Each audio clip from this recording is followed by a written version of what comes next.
चलिए उत्तराखंड के पवित्र मंदिरों की सैर करते हैं, जिसे देवभूमि भी कहते हैं। तो सबसे पहला सवाल, उत्तराखंड को देवभूमि आखिर कहते क्यों हैं? शुरुआत करते हैं यहाँ की सबसे अहम तीर्थ यात्रा से, छोटा चार धाम।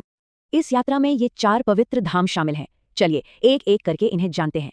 सबसे पहले है यमुनोत्री, जहाँ से यमुना नदी निकलती है। फिर आता है गंगोत्री, भारत की सबसे पवित्र नदी, गंगा का उद्गम स्थल।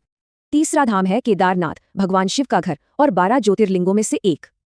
और आखिर में है बद्रीनाथ, भगवान विष्णु का धाम, जो पूरे भारत के लिए महत्वपूर्ण है। यह टेबल इन चारों धामों, उनके देवताओं और जगहों को फटाफट समझने में मदद करती है। अब चलते हैं एक और खास सफर पर, पंच केदार की ओर। ये पांचों मंदिर भगवान शिव को समर्पित हैं और एक खास यात्रा का हिस्सा हैं। पंच केदार में सबसे पहले आता है केदारनाथ, जहां शिव के बैल रूप के कुबड़ की पूजा होती है। फिर आता है तुंगनाथ, जहां भगवान शिव की भुजाओं यानी बाहु की पूजा होती है। और हाँ, तुंगनाथ के नाम एक रिकॉर्ड भी है, ये दुनिया का सबसे ऊंचा शिव मंदिर है। अगला पड़ाव है रुद्रनाथ, यहाँ भगवान शिव के मुख की पूजा होती है। मध्य महेश्वर में शिवजी के नाभि वाले हिस्से की पूजा की जाती है। और इस यात्रा का अंत होता है कल्पेश्वर में, जहां शिव की जटाओं की पूजा होती है।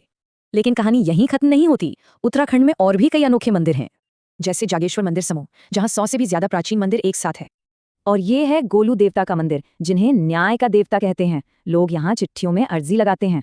कसार देवी मंदिर अपनी चुंबकीय ऊर्जा के लिए मशहूर है। विवेकानंद जी भी इसकी सुंदरता से प्रभावित थे। त्रयोगी नारायण मंदिर, कहते हैं यहीं शिव और पार्वती का दिव्य विवाह हुआ था। तो संक्षेप में उत्तराखंड की धरती पवित्र यात्राओं और अनूठी कहानियों से भरी है। आस्था की ये विरासत वाकई बहुत बड़ी है। सोचने वाली बात है, कौन सी कहानी दिल को सबसे ज्यादा छूती है।